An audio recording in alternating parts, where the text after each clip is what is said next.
melhorar, tá bom? Vamos para a nossa lição 4. Sou uma nova criatura. O texto base está aí no Evangelho de João, né? No capítulo 3, versículo de 1 a 6, que dizia assim, ó: E havia entre os fariseus um homem chamado Nicodemos, príncipe dos judeus, e foi ter com Jesus e disse-lhe: Rabi, bem sabemos que és mestre vindo de Deus, porque ninguém pode fazer estes sinais que tu fazes se Deus não for com ele. Jesus respondeu e disse-lhe: na verdade te digo, que aquele que não nascer de novo não pode ver o reino de Deus. Disse-lhe Nicodemos: como pode um homem nascer de novo sendo velho? Porventura pode tornar a entrar no ventre da mãe e nascer? Jesus respondeu: na verdade te digo que aquele que não nascer da água e do Espírito não pode entrar no reino de Deus. O que é nascido da carne é carne, o que é nascido do Espírito é Espírito. Não te maravilhes de ter dito: necessário vos é nascer de novo. O vento assopra onde quer, e ouves a sua voz, mas não sabe de onde vem, nem para onde vai. Assim é todo aquele que é nascido do Espírito. Nicodemos respondeu e disse-lhe: como pode ser isto? Jesus respondeu e disse-lhe: tu és mestre de Israel e não sabes? Na verdade te digo que nós dizemos o que sabemos e testificamos o que vimos, e não aceitais o nosso testemunho. Se vos falei de coisas terrestres e não crestes, como crereis? Se vos falar das celestiais?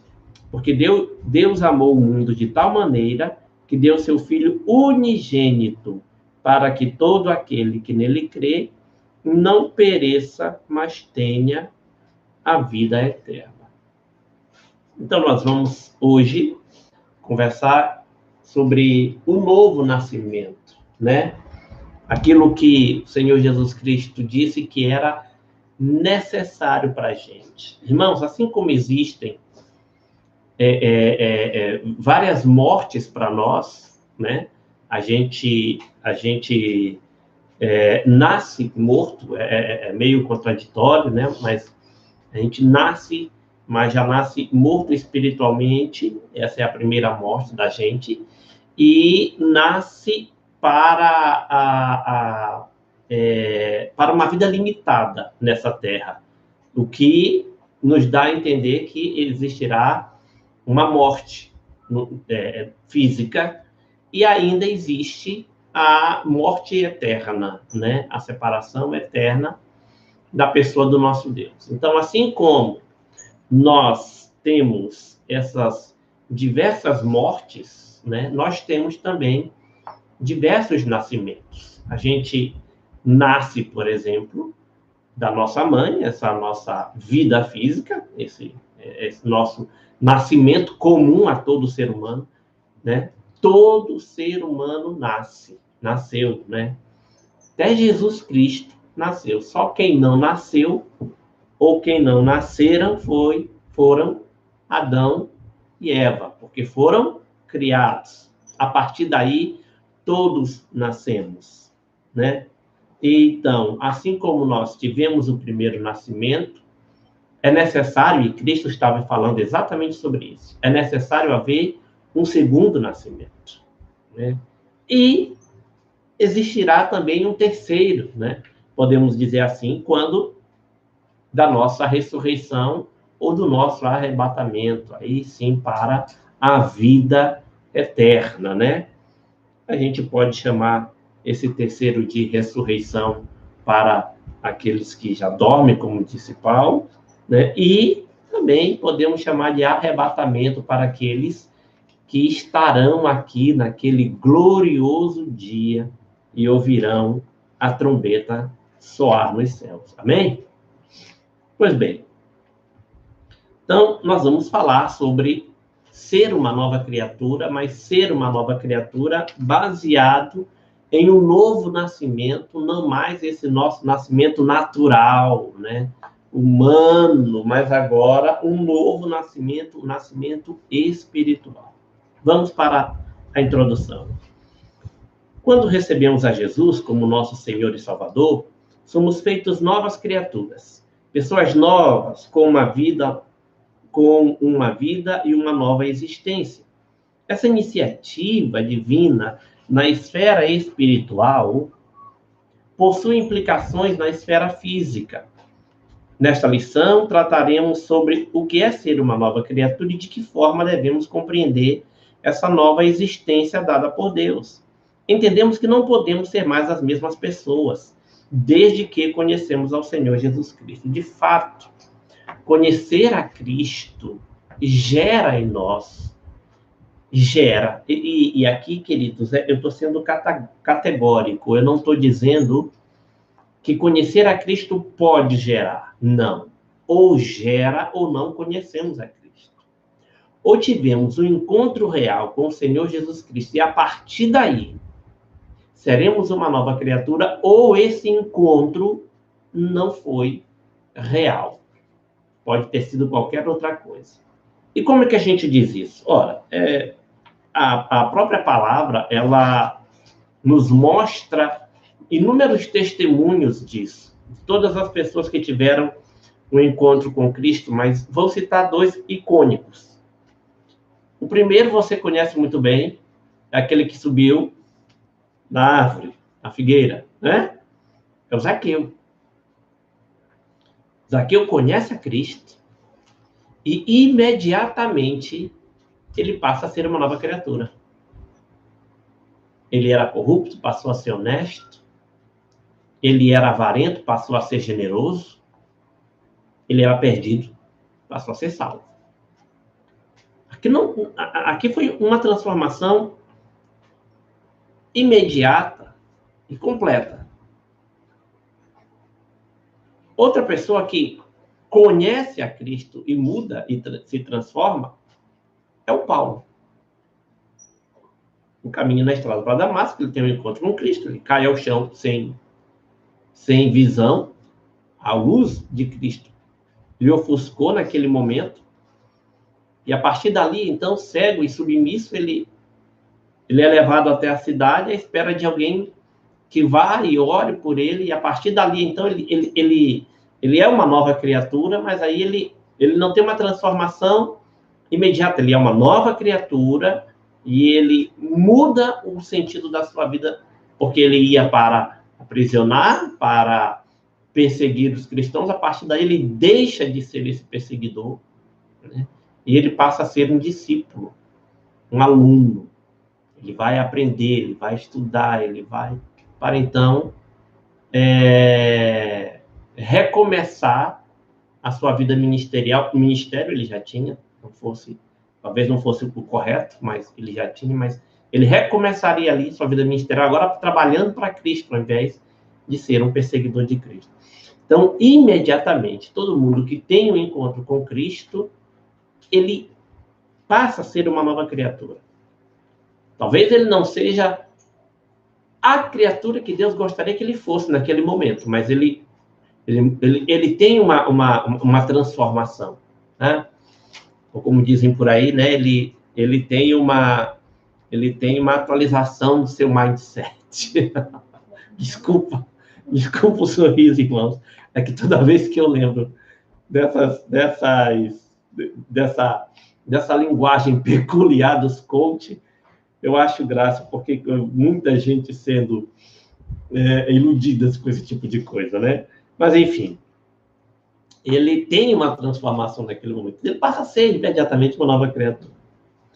Agora, por que isso é importante para a gente? Por que precisamos nascer de novo, né? Por que precisamos ser uma nova criatura? Bem, aqui responde, vamos conversar sobre isso. Não se pode falar em uma nova existência sem que vejamos como era o antigo estado do homem. Antes que uma pessoa aceite a Jesus, ele anda em trevas, de acordo com as regras deste mundo. E em que, noutro tempo, andar segundo o curso deste mundo, segundo os príncipes das potestades do ar, do espírito que agora opera no filho da desobediência, entre os quais todos nós também antes andávamos nos desejos de nossa carne, fazendo a vontade da carne e dos pensamentos. E éramos, por natureza, filhos da ira, como os outros homens. Paulo explica aqui, faz um retrato falado da nossa velha natureza, da nossa humanidade antes de Cristo. E ele não categoriza ninguém. Muito pelo contrário. Ele aqui ele generaliza. E de fato, entenda bem, isso é geral.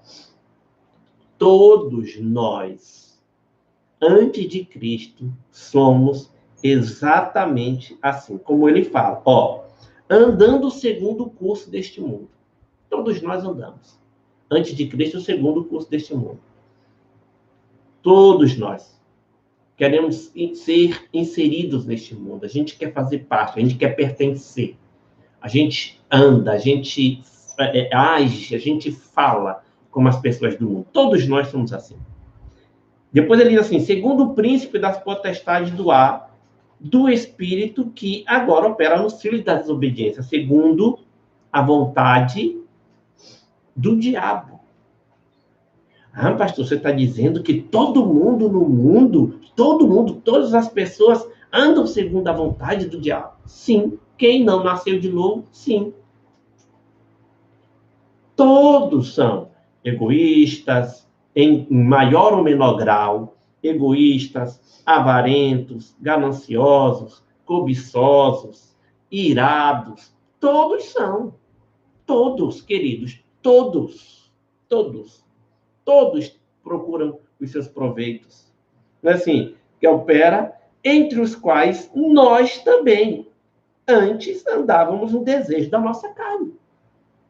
Inclusive nós. Você vê que quando Cristo diz assim, vocês querem me seguir? Mudem.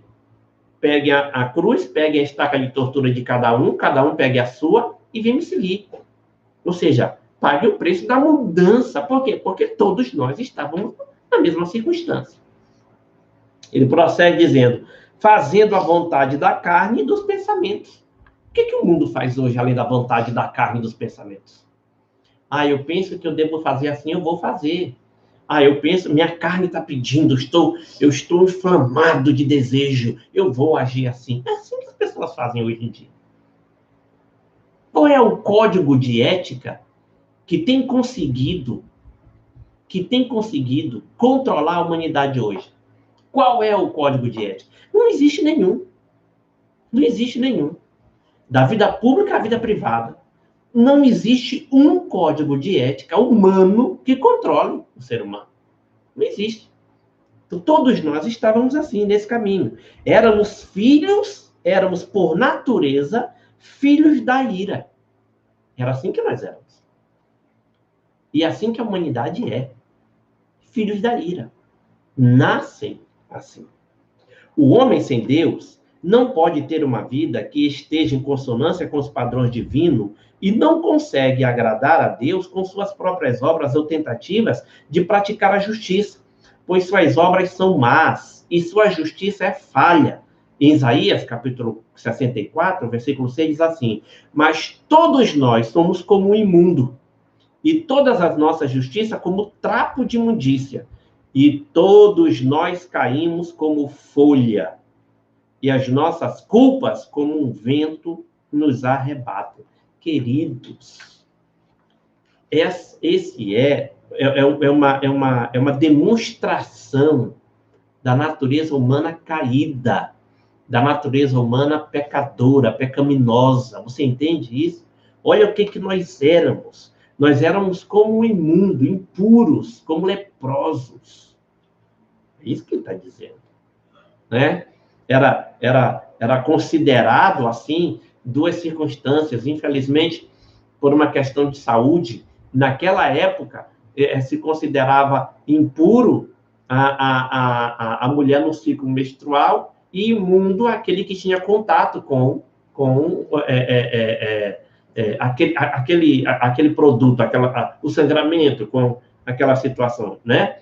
E, em segundo lugar, ele diz assim, caímos, e todas as nossas justiças como trapo de imundícia. E aqui serve para os dois exemplos também. O trapo fala sobre as roupas que a pessoa acometida da lepra usava, e também as roupas em que as mulheres se utilizavam para nesses dias, né? Colocando dessa forma. E assim, o ser humano é comparado.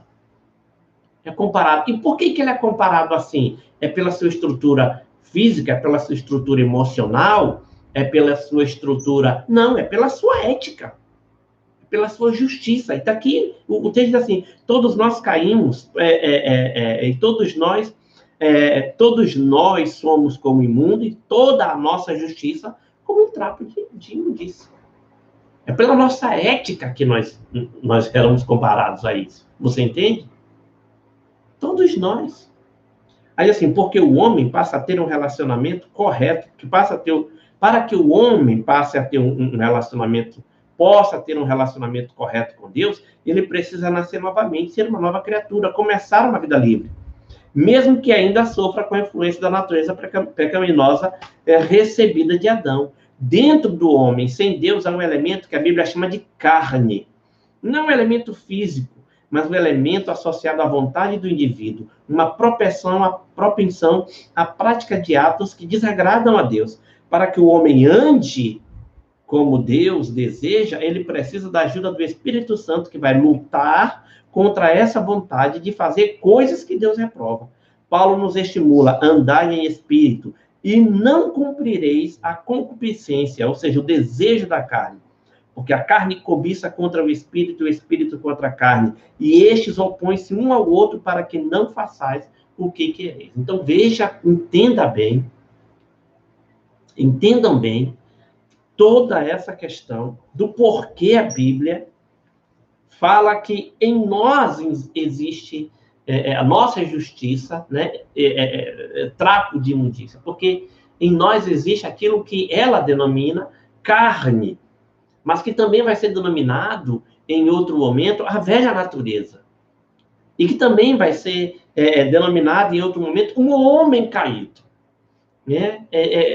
Essa vontade de ser igual a Deus, o orgulho, a soberba, a pretensão, essa vontade de ter autonomia, mas não uma autonomia de poder gerir a sua vida com responsabilidade debaixo de um código, né? Mas a autonomia de poder fazer, inclusive, aquilo que é mal aos próprios olhos do Senhor.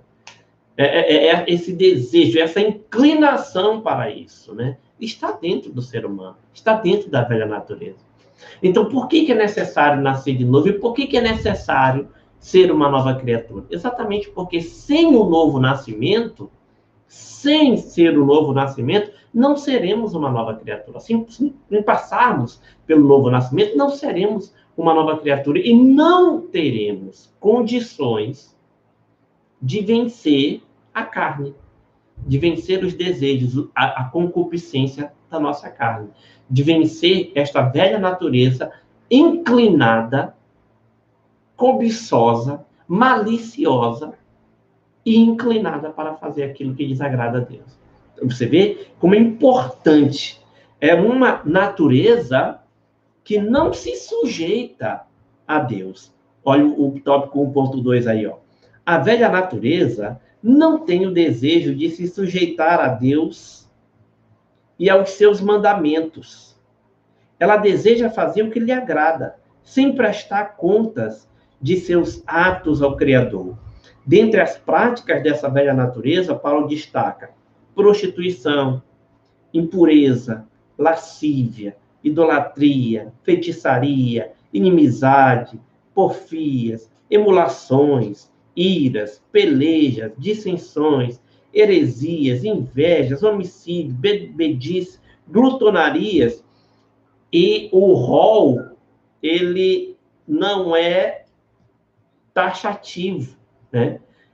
Ele é exemplificativo, porque ele diz assim, e outras coisas semelhantes a estas, acerca das quais vos declaro, como já antes vos disse, que os que cometem tais coisas não herdarão o reino de Deus. Veja, você compreende? Você está percebendo a seriedade? Você está percebendo a importância de sermos novas criaturas? De nascermos de novo? De termos nossa vida dirigida, direcionada, pautada pelo Espírito Santo? De nos sujeitarmos à vontade de Deus e pedir e clamar que o Espírito Santo nos auxilie nessa sujeição? Porque sozinhos a gente não consegue vencer todas essas coisas.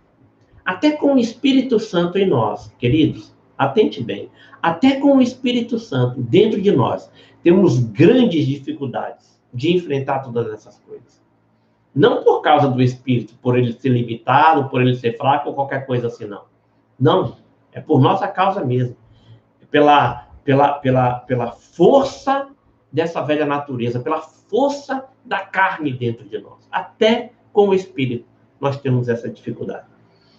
Assim, imagine uma pessoa embriagada tentando ser fiel a Deus, um assassino ofertando no santuário, ou um brigão tentando orar ao Senhor. Tais pessoas não podem realmente fazer com que Deus fique contente com elas e suas atitudes. Apenas se elas forem novas pessoas, apenas se elas forem novas pessoas, poderão agradar a Deus. Veja que grande verdade e que triste verdade. Isso é uma coisa boa, que a gente pode se alegrar, folgar com isso, e é algo extremamente triste e preocupante. É boa, porque, gente, se nós andarmos neste caminho e conseguirmos agradar ao Senhor, estamos bem. Mas é tão preocupante, porque se isso não for possível, o que nos resta, o que nos espera, é definitivamente a morte eterna. Então, nós temos que compreender que é necessário agradar a Deus e que para que isso seja possível, real, é preciso que passemos pelo novo nascimento e sejamos uma nova criatura. Do contrário, nunca estaremos agradando ao Senhor. O novo nascimento ocorre quando uma pessoa aceita Jesus como seu Salvador, mediante um ato de justiça divina. Ele recebe uma nova natureza, uma nova forma de viver, desta vez que agrada realmente a Deus e passa a ser sujeita à influência do Espírito Santo. Essa pessoa passa a ter uma nova forma de pensar, agir voltada para a sua nova vida, a vida pretendida por Deus aos seus filhos, em comunhão com Ele. Nascer de novo não é entrar em um ventre materno e recomeçar a mesma vida, mas sim morrer para o mundo e nascer para uma nova vida com Deus. É o que fala Romanos, capítulo 6, versículo 6. Então, o nascer de Deus é virar as costas de forma voluntária e ajudada pelo próprio Espírito do Senhor, virar as costas para o mundo e para a velha natureza e passar a viver uma nova vida. Converter é exatamente isso. Mudar a rota, mudar a direção. Conversão é isso. É mudar a direção, mudar a rota, é mudar o sentido. Então, nascer de novo acontece quando a palavra de Deus entra em nosso coração e aquilo que era mistério passa a ser revelado para nós. E eu digo isso porque o mundo não consegue ver, o mundo não consegue compreender, o mundo não consegue entender como uma pessoa que era assim assado, como uma pessoa que era desse jeito, daquele jeito, muda tão radicalmente o seu pensamento, a sua forma de ver, a sua forma de agir. Sabe o que me chama a atenção? Vou fazer aqui um parêntese. Me chama a atenção uma coisa. Eu lembrei aqui. Por exemplo, eu acho isso interessante. Se uma pessoa, por exemplo, antigamente ela farrista. E aí, muita bebida, muita carne, muita, né, comida, aquela coisa toda, se vê aí com problemas de saúde. Foi médico, percebeu que precisava mudar de vida, precisava mudar estilo de vida. Mudou. Passa o tempo, a pessoa olha aquele, aquele sujeito, aquele indivíduo, olha ele mais magro, olha ele mais, um tom mais saudável. Aí chega para ele e pergunta, e o que aconteceu? Olha, eu estava doente, passei um tempo doente, o médico diagnosticou com algumas doenças tratáveis, sei lá, diabetes, hipertensão, essas coisas assim, né? É, obesidade, sobrepeso. E eu resolvi mudar de vida, pelo bem da minha saúde. Eu resolvi mudar de vida, eu não bebo mais, eu não diminuí as farras, não saio mais, mudei. Essa pessoa, ela é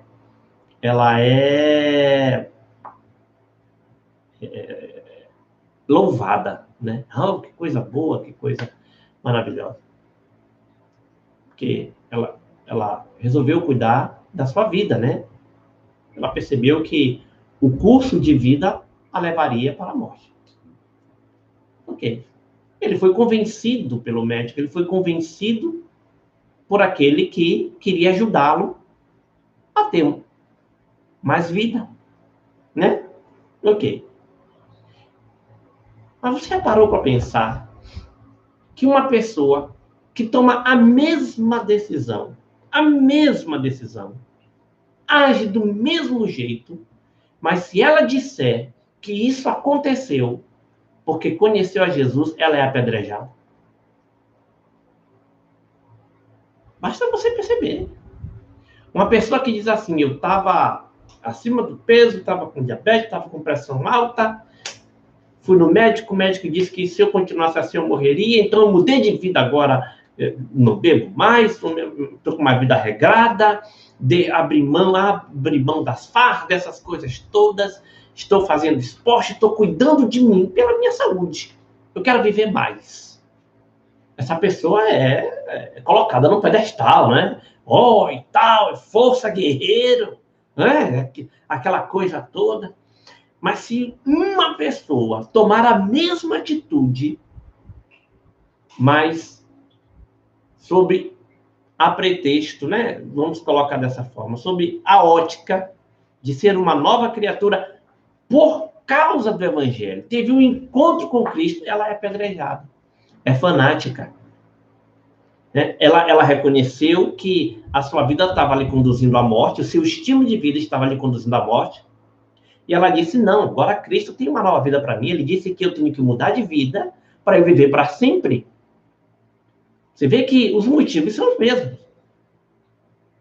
Mas o problema é que ele aceitou a Jesus Cristo. Então, esse que é o problema. Aceitar Jesus Cristo no mundo é a coisa mais errada que se pode fazer. O povo não quer, né? O povo não quer. Essa é a verdade.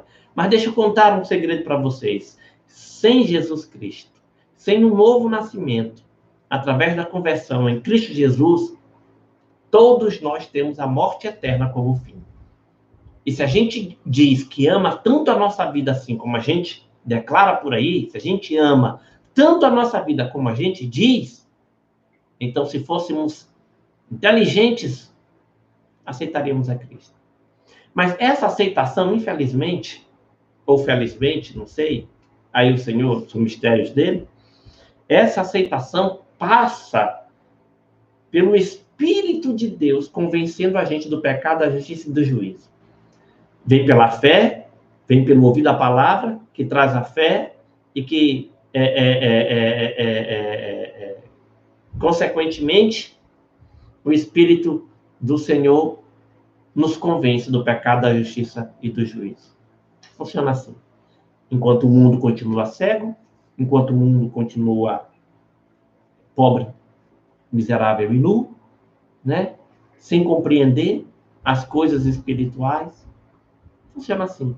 A gente, em algum momento da vida, foi nos abertos os olhos, Em algum momento da vida, o Senhor tocou em nós, chamou e nós ouvimos esse chamado e passamos a ser uma nova criatura. Aceitamos a Cristo e passamos a ser uma nova criatura. Coisa que não acontece com o mundo, não acontecerá. Não acontecerá, infelizmente. Continuemos. Aprendendo com a perspectiva divina. O que acontece quando aceitamos a Jesus? Somos feitos novas criaturas. E de onde vem essa ideia de novo nascimento? De um diálogo entre Jesus e um líder judaico chamado Nicodemos. O texto bíblico que nós lemos no início da escola. Nicodemos tinha ouvido falar de Jesus e se surpreendeu quando o mestre disse que ele tinha de nascer de novo. No início da conversa, Nicodemos reconheceu que Jesus era enviado por Deus e o chamou de mestre. E de imediato, Jesus disse como Nicodemos podia se aproximar de Deus pelo novo nascimento. Na verdade, te digo que aquele que não nascer de novo não pode ver o reino de Deus, tá? Capítulo 3, versículo 3 do Evangelho de João. Nicodemos se deparou com a verdade crucial dita por Jesus. Uma pessoa não pode entrar no reino de Deus se não nascer de novo, se não for salva por Cristo. Comecemos a história do nosso novo nascimento por aqui. Nicodemos ficou preocupado com aquela declaração e perguntou ao Senhor se um homem, sendo já de uma idade avançada, era dele, né? Me lembrou de Abraão, quando Deus falou para ele que ia destruir a cidade de Sodoma e Gomorra. Lembra? Que ele disse, Senhor, mas se tiver tanto, ele estava conversando com o Senhor de olho nos seus interesses, né? Entenda, todos nós fazemos isso, viu, irmãos? E não há nada de errado, desde que seja dentro da ética da palavra do Senhor. Não há nada errado nisso. Nicodemos aqui, sim, mas com uma pessoa de idade, que era o caso dele, uma pessoa de idade, é o meu interesse, é minha idade, né? Como isso pode acontecer, nascer mais uma vez? Para Jesus, isso estava fora de questão. Não podemos retroagir nossas vidas a um passado que não nos aproxima de Deus. Voltar ao ventre de sua mãe não propicia um nascimento livre de uma natureza pecaminosa. Apenas reproduziria os mesmos pecados naquela nova vida. Não era essa a ideia de Jesus. Ele queria mostrar a Nicodemos que Deus poderia fazer dele uma nova pessoa apta. Dessa vez, para realmente pertencer ao reino de Deus. Então, veja só, queridos, como funciona o novo nascimento. Não é essa ideia de voltar ao ventre da mãe e sermos criancinhas novamente, né? Falar como criancinha, nada disso. Embora Paulo vá falar mais na frente que algumas pessoas agem como crianças na fé, né? Ele estava falando sobre a questão da maturidade espiritual, de quão ainda estão suscetíveis aos enganos, né? Aos ensinos equivocados, e essas coisas todas. E também do quanto ele gostaria de poder falar com aquela igreja coisas mais profundas, coisas mais elevadas, com maior elevação espiritual, e não podia, porque aquela igreja estava ainda agindo como infantis. Nova vida, novos hábitos. O apóstolo Paulo comenta que somos novas criaturas e por isso devemos ter uma nova forma de pensar e ter novos hábitos. Escrevendo aos Efésios, o apóstolo disse que, quanto ao trato passado, vos despojeis do velho homem, que se corrompe pela concupiscência do engano, e vos renoveis do espírito do vosso sentido e vos revistais do novo homem, que, segundo Deus, é criado em verdadeira justiça e santidade. A carta aos Efésios, capítulo 4, versículos do 22 ao 24. Qual é a ideia do apóstolo Paulo com essas palavras? Ele deseja que sejamos pessoas com hábitos novos, pois fomos feitas novas criaturas. Pense em uma pessoa que passa o dia trabalhando com uma roupa e ao chegar em casa no fim do dia, tanto a pessoa quanto a roupa que está usando estão sujas. A pessoa vai tomar um banho para se limpar. Uma vez limpa, espera-se que ela use roupas limpas, adequadas ao seu novo estado. Mas o que podemos esperar de uma pessoa que, ao sair do banho, usa a mesma roupa suja que esteve usando ao longo do dia? Uma pessoa assim seria tida como louca, porca, sujinha, né? Qualquer coisa assim, mas tudo bem. Louca, pois está se vestindo com uma roupa inadequada para a sua nova situação. É assim que nós temos que demonstrar, é assim que nós temos que viver a questão da nova criatura. Se somos novas criaturas, nossas atitudes, consequentemente, devem ser novas, devem ser diferentes, né? Ora, se banhamos, vestimos uma roupa limpa. Se somos novas criaturas, atitudes diferentes das antigas, né? E aí, até inclusive, a própria palavra vai dizer que aquele que rouba, não roube mais. Que mente, não minta mais. Não é? Aquele que engana, não engane mais. Temos que nos vestir adequadamente, temos que agir adequadamente. A ideia de nova criatura é exatamente passar por uma transformação interior e que, obviamente, vai ter reflexo no nosso comportamento. Então, aquele que costumava falar palavrão, ele deixa. Aquele que costumava beber todas, passa a beber água e suco, e leite, e qualquer outro líquido saudável, né?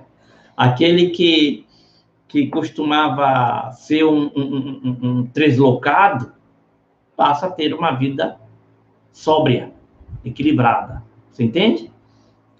A nova criatura subtende-se novos hábitos. Se você nasceu de novo, é uma nova criatura, mas continua com os mesmos hábitos de outrora, diante do nascimento, do novo nascimento, questione-se. Nasceu de novo mesmo? E se nasceu, o que está faltando para você mudar de hábitos? Não, porque é possível que a gente passe pelo novo nascimento e alguns maus hábitos permaneçam, persistam. É possível que isso aconteça, né? A gente, quando nasce de novo, quem dera. Se nós nascêssemos de novo e passássemos a ser perfeitos. Não. A gente nasce de novo, mas o novo nascimento ainda não nos traz a perfeição. Mas traz mudança, transformação, consciência, orientação, equilíbrio, entende? E o Espírito Santo é o responsável, da parte de Deus, de nos orientar nesse sentido. E de nos ajudar se precisarmos de ajuda. E acredite, sempre precisaremos. Enquanto aqui estivermos, sempre precisaremos de ajuda. A verdadeira vida. O que é verdadeira vida? A verdadeira vida está pautada naquilo que Deus estipulou para nós. É uma nova existência, livre dos males do pecado, da mentira, de falsas palavras e tudo que acompanha a vida que desagrada a Deus. É uma nova pessoa, agente de transformação por meio do poder do Espírito Santo, porque ela mesma foi transformada e tem a vida de Cristo. A vida de Cristo nos prepara para a vida eterna. Por isso, precisamos aprender a nos desvencilhar das coisas que nos prendem a essa existência terrena, com as suas práticas que desagradam a Deus, para vivermos uma nova vida sob a perspectiva divina. E a nova vida sob a perspectiva divina de Deus para nós, aqui na Terra, sob essa perspectiva, a perspectiva de Deus para nós, nessa Terra, de nova vida, não é perfeita. É uma vida em transformação. Uma vida de renovação. Uma vida em que a gente está de glória em glória, nos aproximando mais de Deus, nos aproximando mais do caráter de Cristo, nos afeiçoando mais a Ele, você entende? E ao passo que a gente vai caminhando nessa direção, a velha natureza e a carne vão sendo deixadas para trás, deixadas de lado. Haverá um tempo, e eu espero que esse tempo já tenha acontecido na sua vida, em que você olha para trás e diz assim, meu Deus, como eu era e como eu sou. Isso é maravilhoso quando você percebe isso. Mas esse tempo, ele não é único. Porque a ideia de andar com Deus, essa ideia de Deus de andar com Ele, essa perspectiva divina de vida nova, de uma nova vida, é de tempos em tempos olharmos para trás e declararmos a mesma coisa. Como eu era e como eu sou. Daqui a 5 anos que você olhe para trás e diga, meu Deus, quanto eu já mudei. O quanto eu já mudei nesses 5 anos. Como o Senhor me transformou. Como o Senhor me melhorou. Você entende? E daqui a 10 anos você possa olhar para trás, vendo os últimos 5 anos, e dizer a mesma coisa. É essa a perspectiva de vida que Deus tem para a gente. Se você olha para a sua vida de hoje, há 5 anos atrás, e não percebe mudança, cara, você está com problema. É necessário fazer uma reavaliação de seu novo nascimento. Talvez, em algum momento, você precise voltar ao lugar de onde caiu e retomar a jornada. E acredite, isso não é vergonha nenhuma e nem é reprovado por Deus. Voltar ao lugar de onde caiu é um conselho que o Senhor Jesus dá para a gente, lá no livro de Apocalipse. Volte, procure ver onde você caiu e retome a jornada. Por isso é importante fazermos de tempos em tempos a avaliação da nossa vida. Uma vida não pautada nos padrões do mundo. Um dos maiores desafios de uma pessoa que aceitou a Jesus é justamente como viver uma existência pautada não nos padrões do mundo, mas nos padrões da palavra de Deus.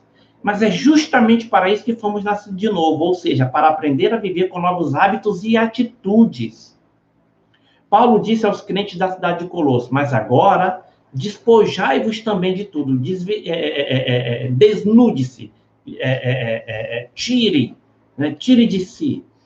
Despojai-vos também de tudo, ira, cólera, malícia, maledicência, palavras torpes de vossa boca. Não mintais uns aos outros, pois que já vos despiste do velho homem, com os seus feitos, e vos vestiste de novo, que se renova para o conhecimento segundo a imagem daquele que o criou. Uma pessoa que tem, Colossenses capítulo 3, versículo de 8 a 10. Uma pessoa que tem a verdadeira vida em Cristo, criada por Deus, não se deixa mais dominar pelas coisas do mundo, mas as subjuga e vence por amor a Deus. E olha só, nós temos que aprender a exatamente fazer isso. Tirar essa roupa da velha natureza. Nos despirmos dessa velha natureza e vestirmos as vestes espirituais que o Senhor tem para nós, que o Senhor nos dá ao nos permitir um novo nascimento. Conclusão. Para agradarmos a Deus é preciso nascer de novo. Sejamos pessoas que vivam uma nova vida, que aprendamos a nos sujeitar ao poder do Espírito Santo por meio dele. Temos a chance de viver a vida pautada nos parâmetros divinos e preparar-nos para a vida eterna. Apenas pessoas que nasceram de novo poderão ser recebidas no reino de Deus, pois são feitas cidadãs desse reino de justiça eterna e que está preparado ao que os aguardam a vinda de Jesus. Na verdade, te digo que aquele que não nascer de novo não pode ver o reino de Deus. O fato de uma pessoa precisar nascer novamente se referia ao nascimento espiritual. Nicodemos entendeu que se referia ao renascimento físico. Mas o que Jesus poderia esperar que Nicodemos soubesse sobre o reino? A partir das Escrituras, ele poderia saber que o reino seria governado por Deus, seria finalmente restaurado na terra e iria incorporar o reino de Deus. Jesus revelou a esse piedoso fariseu que o reino seria disponibilizado a todo mundo, não apenas aos judeus, e que Nicodemos não faria parte dele, a não ser que nascesse novamente. Então, queridos, olha, Eu sei que isso faz parte do nosso jargão cristão, do nosso evangeliguês, né? Essa língua que a gente inventou, foi inventada, foi construída durante toda a história da igreja no mundo, né? O evangeliguês vem sendo construído, ele começou ali em Atos dos Apóstolos e veio chegando até nós. Nós estamos muito acostumados com esses termos: novo nascimento, nova criatura, renascimento, nascer de novo. Mas muito mais, e é um perigo sério esse, né, de estarmos acostumados, é muito mais do que estar acostumado e conhecer esses termos, é compreender o significado deles. E a lição trouxe para a gente hoje a importância de compreendermos o significado do novo nascimento, o significado desses termos, entendeu? É necessário que a gente se desfaça da velha natureza, se dispa, né? A gente se desnude da velha natureza e nos vistamos ou revistamos da nova criatura, da nova natureza, da roupa espiritual que o Senhor nos permite ao novo nascimento, ao momento da aceitação de Cristo. É necessário que a gente, além de agir dessa forma, e esse é o princípio revestido do novo nascimento, da nova criatura, é necessário também que a gente passe a viver adequadamente a isso, com novas posturas, com novo pensamento, com novo jeito de falar, com novo jeito de agir, contrários ao mundo. A nossa ética não é mais a ética do mundo, a nossa ética agora é uma ética cristã. Ah, mas o mundo inteiro faz isso, mas nós não somos mais do mundo. Ah, mas todo mundo fala desse jeito, age desse jeito, veste desse jeito. Sim, aquilo que a nossa mãe falava pra gente continua sendo verdade, né? A gente chegava para nossa mãe e dizia assim: ah, mãe, mas todo mundo está fazendo isso. Mas você não é todo mundo. Deve lembrar também, agora do ano passado, surgiu um meme da vingança dos filhos, né? Em que os pais, os mais velhos, não podiam sair de casa, e aí eles diziam assim para os filhos: ah, mas todo mundo está saindo. Aí os filhos agora se vingariam dizendo: é, mas o Senhor não é todo mundo. Porque é assim que os pais falam para a gente, quando a gente quer fazer alguma coisa e agir, e o nosso argumento é: todo mundo faz. Nós usamos muito frequentemente esse argumento.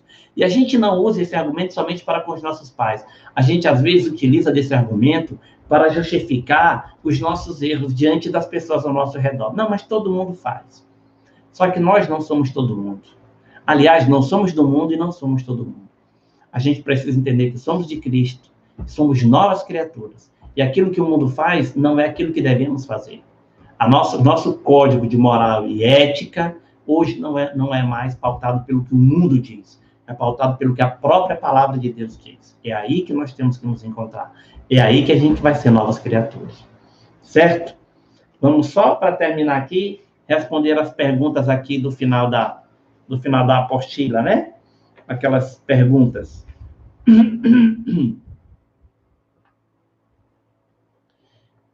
Como são as pessoas antes de conhecerem a Jesus Cristo? Eu vou ajudar você a responder essa pergunta. Lembre-se de você mesmo antes de aceitar a Jesus Cristo. Se você lembrar de você, eu sei que é uma lembrança dolorosa. Eu sei disso. E que muitas vezes a gente faz até questão de esquecer. Eu sei, vergonhosa. Mas sim, antes de aceitarmos a Jesus Cristo, nós éramos assim. Como você era antes de aceitar Jesus Cristo. Como o mundo é. Voltado aos seus prazeres, voltado à sua ética imunda, sua justiça imunda, né? Antes que uma pessoa aceite a Jesus Cristo, ela anda em trevas, de acordo com as regras deste mundo. De fato, estávamos cegos, é assim que diz a palavra, vivíamos em trevas, vivíamos na escuridão, o Senhor nos tirou das trevas para a sua maravilhosa luz. Então veja a diferença do antes e depois, né? Estávamos perdidos nos nossos desejos, nos nossos pecados, nas nossas concupiscências. Veja como era o antes e depois, né? Estávamos em direção ao abismo. Pode um cego guiar outro cego? Ambos não cairão no abismo? Olha aí, é essa aí. Então, assim era o ser humano, antes de uma nova criatura, antes de conhecer a Jesus. Quais são as práticas da velha natureza destacada por Paulo? E aqui, queridos, e veja só, ele não tentou ser exaustivo, ele não tentou fechar aí o conceito. Ele colocou isso como exemplo. Porque acredite no que eu vou dizer.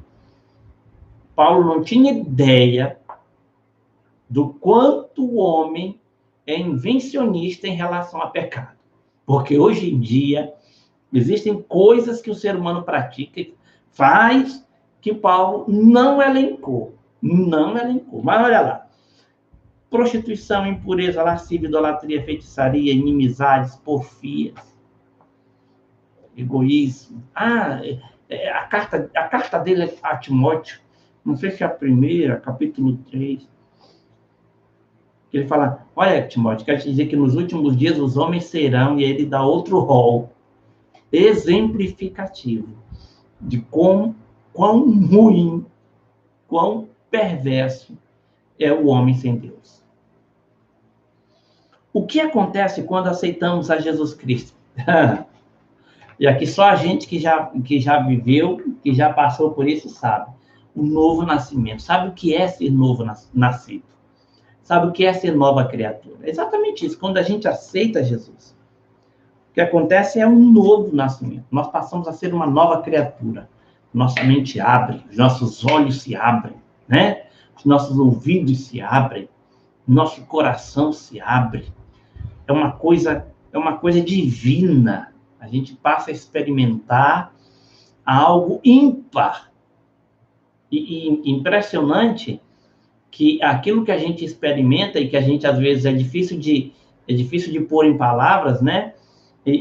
Paulo, quando vislumbra o que nos aguarda depois dessa vida, o que nos aguarda na eternidade, ele diz assim, são coisas que eu não consigo mencionar, não tenho palavras para dizer o que eu vi ali. Então, assim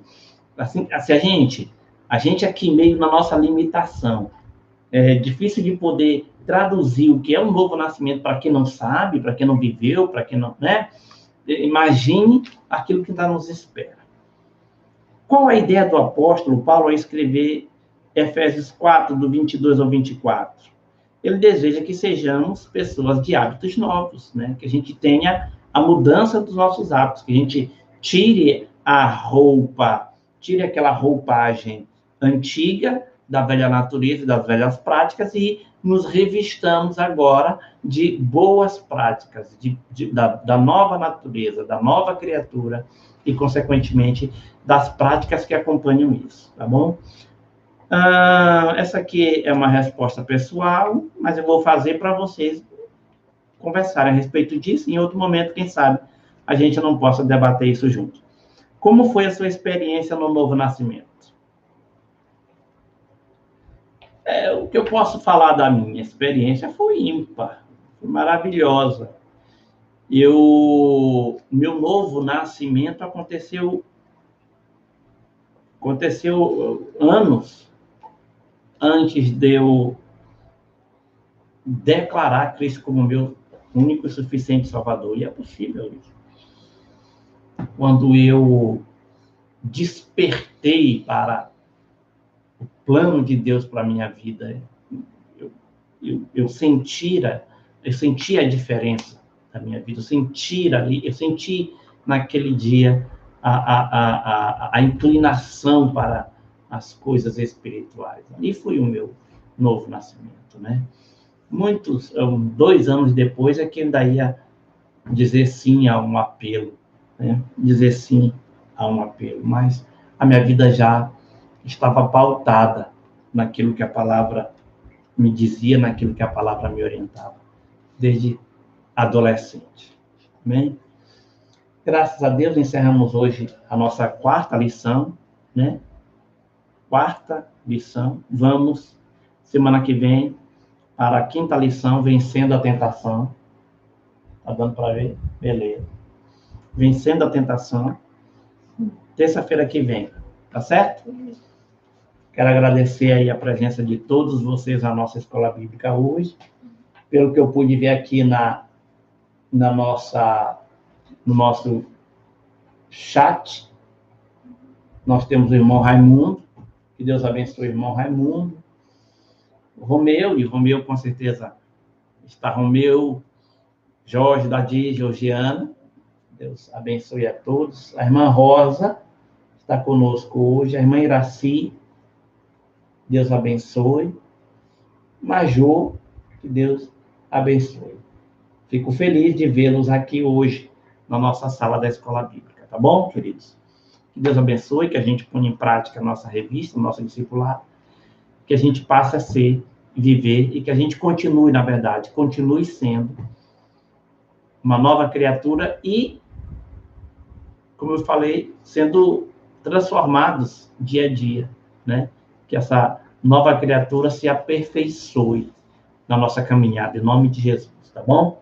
Vamos orar, agradecendo a Deus por essa escola bíblica e nos despedirmos para voltarmos aos nossos afazeres, já que nós já estamos em casa. Feche os olhos. Pai, em nome do Senhor Jesus Cristo, eu quero, nesse momento, agradecer ao Senhor pela Tua palavra, pelo privilégio dos Teus ensinamentos, pelo privilégio do Teu acréscimo de conhecimento, de ensinamento, de transformação na nossa vida. Sem Ti, nós não poderíamos, nós não conseguiríamos.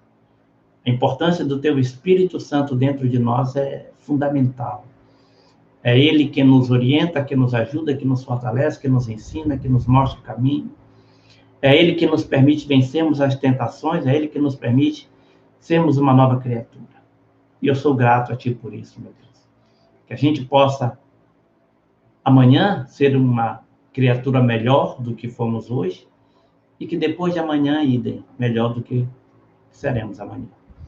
Pai, abençoe-nos, nossa noite, dá-nos uma noite de sono reparador, que seja tranquila e abençoada em Tua presença. Que o Senhor, meu Deus, seja sempre engrandecido, glorificado e louvado pela nossa conduta, pela nossa postura, pela nossa nova vida em Ti. Eu agradeço e abençoo os meus irmãos, em nome de Jesus. Amém. Meus queridos, fiquem em paz.